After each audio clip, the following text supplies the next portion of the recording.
Good morning, students. Assalamu alaikum. How are all of you? How are going holidays? Good. Okay, let's start our today's English class. So first of all, take out your text notebook. You know very well text notebook is English T notebook. तो जो notebook आपकी English T है वो आपने open कर लेनी है. And this day today is Wednesday and the date is March 11th. So you have to write this day and date on the top of the page. Okay, students. Before starting our today's class, we will remind our previous lesson ताकि जो बच्चे Monday को absent थे उनको भी idea हो जाए कि हमने मंडे को कौन सा काम किया था. ओके तो आपका क्वेश्चन नंबर 1 जो है वो है what do you understand by spirit of sacrifice. ये वाला क्वेश्चन जो था ये हमने क्लास में उस दिन राइट किया था.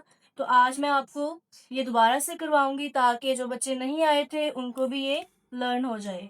What do you understand by spirit of sacrifice.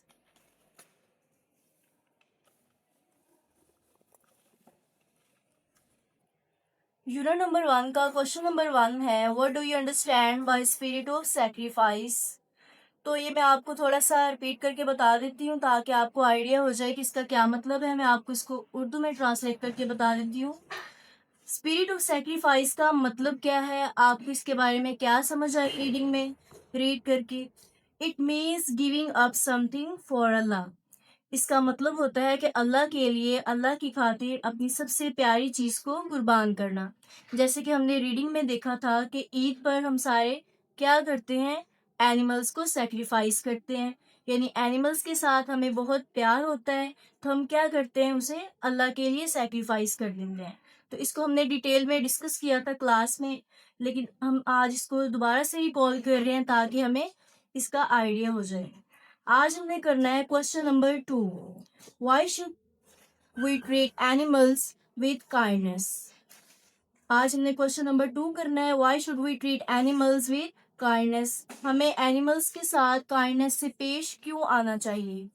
तो इसका आंसर आज हम यहाँ पे राइट करते हैं. First of all you have to write this statement, answer the question. मेरे साथ साथ आप लोगों ने भी राइट करना है, answer the question.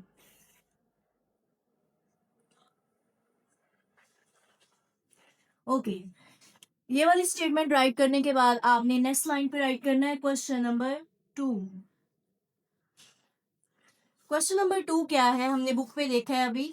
Y should we treat animals with kindness. यहाँ पे हम लिख लेते हैं why should we treat animals with kindness.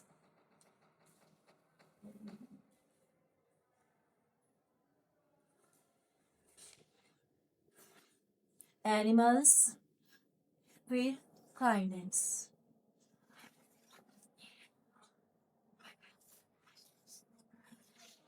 अगर आपका एक लाइन पे पूरा नहीं आएगा तो आप नेक्स्ट लाइन पे जा सकते हो.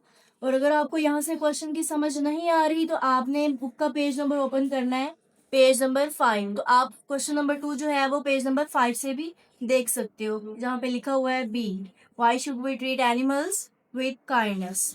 Okay, who will tell me about this. हमें एनिमल्स के साथ काइंडनेस से पेश क्यों आना चाहिए, कौन मुझे बताएगा इस बारे में.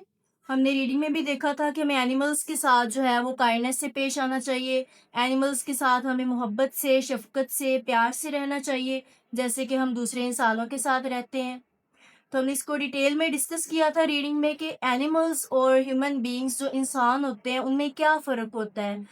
जो ह्यूमन बीइंग्स होते हैं, आज हम इसको दोबारा से देख लेते हैं. ह्यूमन बीइंग्स जो होते हैं वो होते हैं इंसान. तो इंसान क्या करते हैं, इंसान के पास इमोशंस भी होते हैं, फीलिंग्स भी होती हैं, वो बोल भी सकते हैं, उनके पास बोलने की एबिलिटी होती है. तो जब हम उनको हर्ट करते हैं, जब उनके साथ बुरा सलूक करते हैं तो क्या होता है, दूसरे इंसान जो होते हैं वो क्या होते हैं, उनको तकलीफ होती है, उनको पेन होती है. तो यहाँ पे वो पूछ रहे हैं कि why should we treat animals with kindness. मतलब एनिमल्स के साथ हमें क्यों काइंडनेस से पेश आना चाहिए. वो तो ना कोई कंप्लेन कर सकते हैं कि आपने हमें मारा है, आपने हमारे साथ बुरा बिहेव किया है या आपने हमें हर्ट किया है. तो फिर हमें एनिमल्स के साथ काइंडनेस से पेश क्यों आना चाहिए. तो आज हम इसका आंसर राइट करेंगे यहाँ पर.